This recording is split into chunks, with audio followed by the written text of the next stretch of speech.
What's up, Tampa? It's Friday, August 29th. And you're tuned in to Tampa Talk, your weekly roundup of everything happening around the 813, recent news, upcoming events, and more. I'm John. And I'm Dahlia. Thanks for joining us. All right, what are we talking about? Well, why don't you tell me about how your event went on Wednesday? Right, yeah. So we had a little open house at the shop on Nebraska Avenue. We've talked about this a few weeks in the past. Like, the shop was formerly a homeless drop-in center that was run by Grace Point that unfortunately was closed recently due to some federal funding cuts, and I guess some other things have gone on, but they've wrapped up operations there. A bunch of us are rallying, trying to raise. You actually might have seen this in the news a little bit. We might share a link that we got put out. Some of them I don't think had internet versions, but we did an open house there on Wednesday night to have some potential donors and potential partners just come through and walk the space. It's not set up, it's not operational, but and we got some local media to come out, which was really good to kind of help spread the word, because we need to raise about $180,000 to pull this off to be able to save the shop. I'd say right now we're at about 30-40% of that, so we've got a ways to go. We need to be at least at half of that to be able to like pull the trigger and put our name on the lease and things like that. So by the way, if this is something that you want to help. So what this place does is has basic needs met for folks in the community that are on the streets: showers, laundry, a mailing address.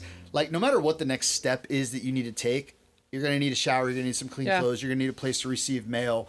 And this is something that we did historically. Our organization ran a daytime drop-in center for the homeless for several years that was in Tampa Heights. And then Grace Point's been running this one on Nebraska Avenue. This place has actually been there for a long time. It's kind of accepted in the neighborhood. It's a very important kind of asset to some of our most vulnerable neighbors. So we were really grateful for those that were able to come by, really grateful for those who so far have been able to contribute. And we just continue to kind of rally community support, hoping that there's enough of us with an appetite to kind of secure this critical asset for our neighbors that we'll be able to pull this together. But we're leaning in hard. I think the event went pretty well. And well, I look forward to hearing hard. what comes of it, this week after the event. And I think it's really important what the work that space would do for our community. And I just love the proximity to all of our other work too. Not only is this work that the Well's done in the past, but it's work that it's a space that would also benefit our, like, the modern day version of well-built cities, right? 100%. I mean, there's a bunch of office space, and we see the only way for this to really work long term is to actually build this out as a collective effort where there's other agencies utilizing space. We've had several conversations with other organizations. It's like, if you secure this, we absolutely would want to get to that population. We absolutely would want to provide clinical services or outreach, have outreach for shelter services or casework.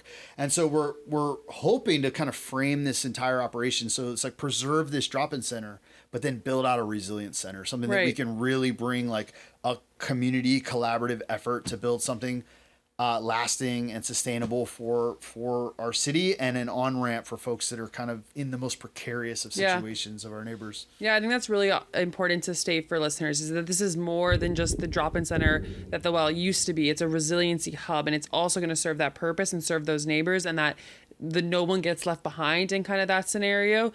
But as we are in hurricane season, as we talk about just like the general welfare of our community, this is a way to create a more resilient and well-built city. Plug. Anyway, so we're really hoping if any of you guys want to reach out, if you want to tour the space, if you want to give, we would invite you to do that. Actually, at wellbuilt.city, there's a donate button, and anyone can give whenever. But we have listed things like well-fed and well-built bikes and some of the staples in our ecosystem. But we've actually just added Save the Shop. So if someone wants to give to this effort in particular, there's an option to do that online, and we'd invite you guys to do that. Let's get into this week in Tampa history a little bit, and we're headed back to September 3rd, 1895, the night when 12 doctors gathered on the second floor of the Bay Pharmacy at 2018 Franklin Street to do something that would change public health in Tampa forever. So these weren't just any doctors. These were people that were really committed to this mission, and they came in from all over Hillsborough County by boat, by streetcar, by horse-drawn carriage, right? We're talking 1895. But they were on a mission to bring order and advancement to the field of medicine right here in Tampa, right? Yeah, so they were led by Dr. B.G. Abernathy and W.P. Lawrence, and they founded what would become the Hillsborough County Medical Society. Their goal, promote medical science, work together to solve real public health issues facing a rapidly growing city, things like disease outbreaks, sanitation issues. and the need for paved streets and running water. So these folks really laid the foundation for quarantine hospitals, water systems, and eventually just the public health infrastructure that we still benefit from today. So if you've ever had a clean glass of water, which is kind of funny when I get into the news a little bit today, in Hillsborough County, you might just have those 12 to thank, and maybe we should hold ourselves accountable to those 12 to begin with. So talking about getting into the news, I know you wanted to talk a little bit about how we come about, how we're doing this in general, and so yeah, and really our goals around Tampa Talk, right? Like we do it to share things like a little bit of history to build that support for our city and for that vision of a well-built city. We do it to share events and what's going on in our ecosystem, in the nonprofit world, in that social services world, and then also just fun stuff, right? Again, to get people in community and building relationships. And then this news piece is really to keep people informed, because I think there's a lot of noise out there, right? Our phones feed us an algorithm. We're drawn to our own echo chambers. And so Tampa Talk is really designed to share news so that people can, one, it's improved my knowledge of what's going on in the city. It's a way to keep your finger on the pulse. Exactly. Like what's going on around here, and we want to encourage civic engagement, and part of that's just going to be just knowing what's happening. Right. And so we try to frame this as really the newsreel being kind of presenting the story without kind of jumping to a conclusion. And of course, we're individual humans, and so we have opinions. We talk about it. Yeah, we talk about it, and we do put our stuff, our perspective into it. But I think it's just really important, especially as one of our goals for Tampa Talk is to continue to double click into stories and kind of share some more information based on our kind of lived experience. And so I just wanted to make sure to highlight that to listeners, that this is our lived experience on top of summarized reported facts. And really it's pushing listeners to stay curious. And so like, what does that mean? Do you agree with us? Do you not agree with us? Do you want to know why this is happening? Who's affected? Where the gaps are? How can we change this? But we're trying to invite multiple viewpoints. And so here's two, right? Yeah. And the third being the news source. But all this with the goal being to encourage civic dialogue. Yep. Yeah, and I mean, we'll reflect on things and we'll ask questions about things. And part of it is like awareness of what's going on. Part of it is just our ability. So we're having a dialogue. We're inviting you into dialogue. We're not the final word on anything that's going on. No. And often we're just grabbing, like it's kind of like, here's some highlight headlines from the week, and it's a way for us to kind of keep up with what's going on. And yeah, I think sometimes it's more relevant maybe to the work that we're engaged with day in and day out. So we'll have more to share and more to engage with. But even as we were looking at the stories for this week, a lot of them seemed like, ooh, there's so much that could be said. Yeah. And I'm like, ooh, I feel like I need to know quite a bit to speak into some of these things. And it's like, maybe sometimes we just want to hear what's going on. Yeah. And I think at that same point, like in light of today's stories and kind of how heavy some of them might be or how complicated they are and how complicated That's a good way to put it, the issues, opposed to heaviness, like these issues are complicated. And to know that like we might be wrong and we might only know we're wrong after the fact. I might share something that I believe and my opinion might change tomorrow. And that's true of any of our news reporters, any of our thought leaders, any of our speakers. And so this is another opportunity, I hope, for listeners to provide grace to us as people that are interested in sharing the news, to say, hey, like, don't ever hold me accountable is not the right word, but don't like blame me for something I said yesterday, because today I'm a new person. Can you maybe speak to that a little bit more? Well, yeah, but also just, I guess at some level, like a lot of sources of information are like a final word. And we're like, no, we're like sharing things and we're thinking out loud. And some of these things that are complicated, it's like not that simple, and we don't have the audacity to act like we have enough information to give some kind of a final word. And I just think there's a little wisdom to the posture of agnosticism to go, look, here's what we know this week. Here's some things that happen. Yeah. Here's some conversations that are happening. And, in this case and in some of the cases of the stories, we want to be like, you guys, you'll have opinions and you might need to do your own homework. And there's things like we can't do all that for you.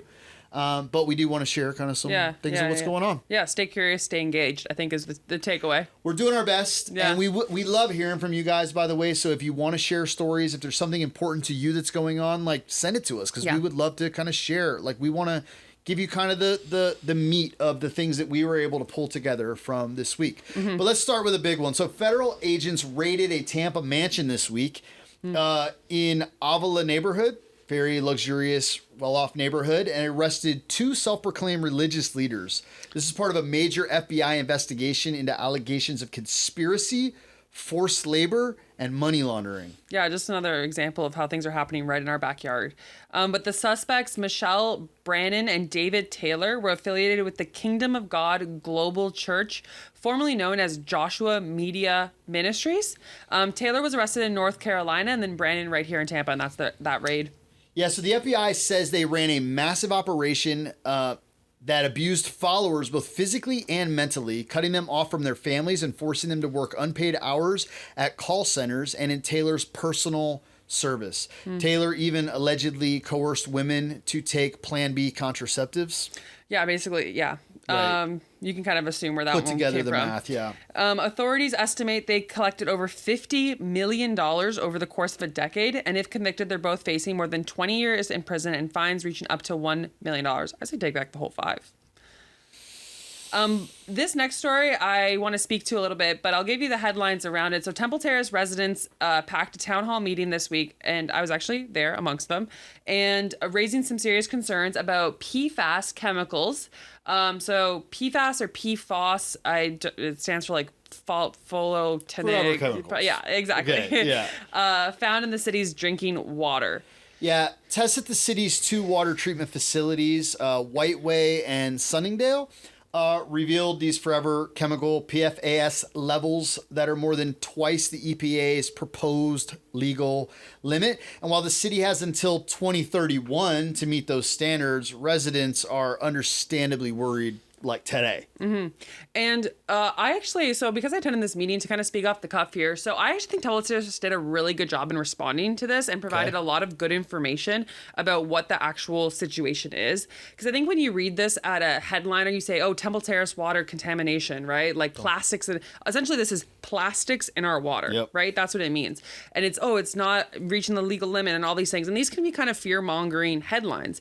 But when you get down into it, to provide some context, the EPA, basically the previous standard was 70 parts per million of these forever chemicals, these plastics in our water. In basically 2013, they started to work towards changing that because it was revealed that the issue with these plastics in our water is that they're making us sick, right? So things like cancer, prenatal issues, right? These are ultimately making us sick in a number of different ways. So the new recommended guideline that only went into effect in the past year was 4 parts. So from 70 down to 4. And so it's not that Temple Terrace has been negligent. They were unaware, like this limit is new and it's only been put into action in this past year. And so that is why the initial recommendation was till 2029 to get these numbers down from whatever your city stands at to 4 parts per million. And then So saying they're double that limit, they're at 8. They're at 8, exactly. Yeah. And actually, it's even more complicated than that. They have actually there's basically 4 or 5 of these forever chemicals, and then they have a risk indication factor. And they're actually below, and that's out of 1. So basically, you can be like point something.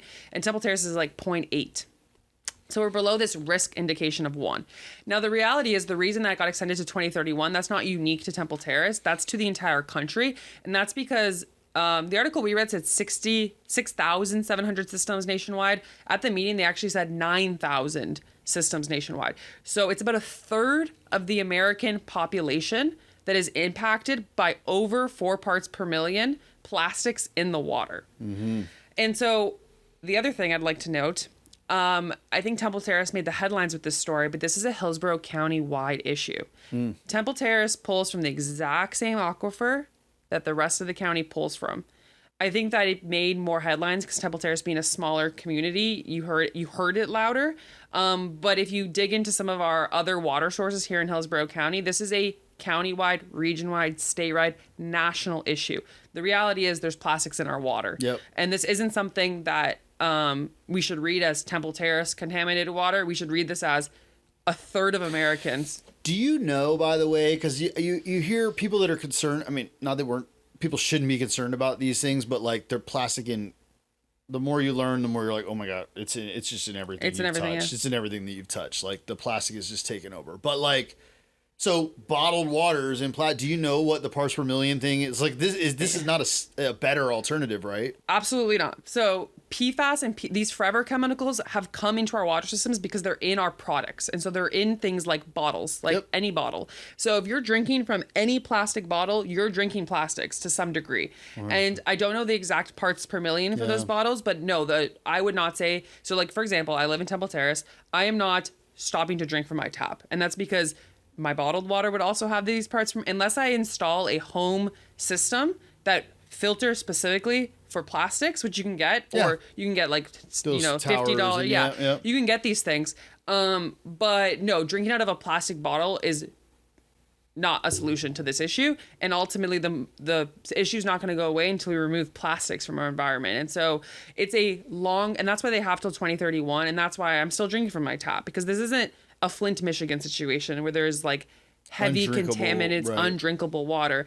It's to say that, hey, we've been operating under this guideline of 70 parts per million. Now we should operate under a guideline of 4 parts per million. And guess what? A third of the country needs until 2031, an additional 6 years to even get there. And then this risk indicator kind of measure of 1 that I mentioned, if essentially municipalities are over, or water systems are over 1, hey, it's emergency. It's like almost emergency level.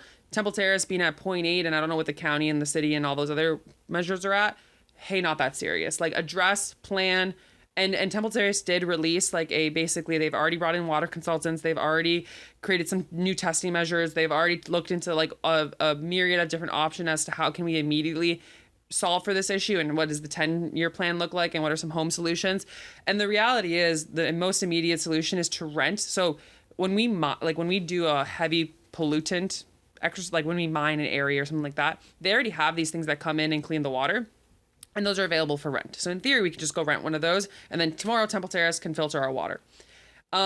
Because a third of the country is dealing with this, those are hard to come by right now. So again, I think that the importance of this headline is it's not Temple Terrace water is contaminated. It's the third of the water in America is contaminated to over 4 parts per million of plastics in our water. But it's not untrue to say that Temple Terrace has that problem. No, right, absolutely. Right, absolutely. And I would say, yeah, of course they do. Yeah, and if you live in, like, we're pulling from the same water that everybody else is pulling from, so the issue is deeper than one city. Right. Well, so let's talk about some public transportation stuff that's going on. So the future of public transit in Hillsborough County looks like it's in flux. A proposal to dissolve HART, which is our kind of bus line, and replace it with a new city-focused organization has been put on the table. So right now, 8 of the 33 HART bus routes are fully outside of the city of Tampa limits, and another 7 spend most of their time outside the limits. The push to shift to a Tampa-centric model is backed by Commissioner Joshua Wostel, who claims the change would reduce property taxes and triple funding for transit with the city. So here's the catch. Places like Brandon and Temple Terrace are not inside city limits. So for commuters there, this would leave a serious void. With the 44% of HART riders living outside of the city, that's really no small number. Yeah, and unfortunately, the answer really is you need both, right? You need like a Hillsborough Regional Authority, and then like you need, like if you think about large cities, oftentimes they have like the New York transit system, and then that connects to a larger system. We only have the one, right? So it's like we need a service. Yeah, I mean, we've had a really brutal public transportation issue here for for always. Like, we don't have great solutions. And then the one that we do have has had like major leadership problems, major funding problems, so the fact that they're moving things around makes sense. Adjustments need to be made. And yet at the same time, we're talking about like limiting even further the thing that we have. I don't know enough about this to make commentary on what works and what doesn't, but it's like, it's needed at every one of these levels. Absolutely, yeah. And kind of in transportation news, FDOT has ordered cities across Florida to remove murals painted on roads. They're citing safety and uniformity as the reason behind street art vanishing. Yeah, so that means Tampa crews are going to be working on to paint over or remove nearly 50 murals, including the well-known Back the Blue in front of the police station. Also, many know it as Bach the Blub, because the thing is the cursive on like it, a kindergarten kind of made it anyway. It was the butt of a lot of jokes when it was first kind of put out. That mural, along with many others, will be removed. 50 around here. I know St. Petersburg has quite a few. but they've been given just 2 weeks to comply. It's too bad because we have some pretty ones in Temple Terrace that talk about like water conservation on where our drainage goes in. I think they're awesome. I mean, I think across the all of our cities, people are mourning this like loss of public art. And there was all these attempts to say like, well, what about this one and save this one, and this one's really important. And like, I think DeSantis just came out and said like, no, this isn't about messaging. We're not deciding between, this cause and this is one's for the police, so it's fine, or this one's for water whatever. Conservation. They're like, no, it's just don't paint the roads. Yeah. In regards to the increasing attention placed on the vegetable price surge, it's also hitting food pantries. And so the price of vegetables is skyrocketing up 39% in July alone. And that's the biggest spike in any product category. And so this story shares about how food pantries are already feeling that same strain. Yeah, so over at Feeding Tampa Bay, the COO, Rhonda Gindelsberger, showed reporters the massive refrigerated warehouse stocked with produce. Much of it sourced from local farms and grocers, but rising costs make it harder for families to afford fresh food and harder for nonprofits to then keep up. So it's costing them, but then there's more need. So to keep up with the rising price and the pace the rising need has been a real challenge. And we could probably talk forever as to why these costs keep going up, but ultimately it's tough times for families and for those who feed them as well. Right. There are, it's like, it's inflation and it's supply chain and there's just like an endless amount of reasons. But why don't you tell us a little bit about what's going on around town over the weekend? Yeah, so it's Labor Day weekend. So there's actually events into Monday, but some things going on are Gulfport Geckofest, so known as one of the wildest street fests on the Gulf Coast. Geckofest is back. You can expect fire eaters, aerialists, acrobats, magic, music, and mayhem. And sounds amazing. Yeah, it's a free event. It's going on August 30th from 10 a.m. to 8 p.m. and it's over at 3101 Beach Boulevard, South Gulfport. Yep. And then the Labor Day cookout at Harley Davidson's Wesley Chapel location is going on from 11 to 3 on August 30th. This is up in Lutz, and it's also a free event with free hot dogs, hamburgers, test rides, and giveaways. So it's a kind of fun way to spend your Friday. Like always, you can catch us out in the neighborhood. This week we'll be at the Ybor Street. Actually, this morning we'll be at Ybor Street Community Garden from 8 to 10 a.m. We're actually, sorry, we're still there. I was going to say we're moving later, but not yet. Not yet. Okay, yeah. 8 to 10 a.m. And then Harvest Hope Park sharing groceries at the Kinship Mobile Market, 10:30 to 11:30. And don't forget to subscribe, rate, and share TampaTalk.xyz and Word on the Streets.xyz. Stay connected. Also, I believe you can watch these episodes on TV now, too. We've been streaming them on TBCN's network, so... Yeah, they said they'll get them out most every week. I think they're going to be Friday evenings. There will be some exceptions. I think holiday weekends, they said, it just depends on staffing and that they can get it out fast enough because they are timely, like we're giving this week in the news. So, but they will be out there. And then we are putting them also on YouTube. So it's been interesting to kind of move into this video space, and we're trying to get a little bit better at what we're doing here, even while we're reflecting on how we're doing the news a little bit and wanting to share that with you guys. We would appreciate all of your feedback. And but yeah, I guess that's what we're talking about. Thank you guys. Thanks for kind of hanging with us today. And we'll see you all next time. All right. Y'all be good.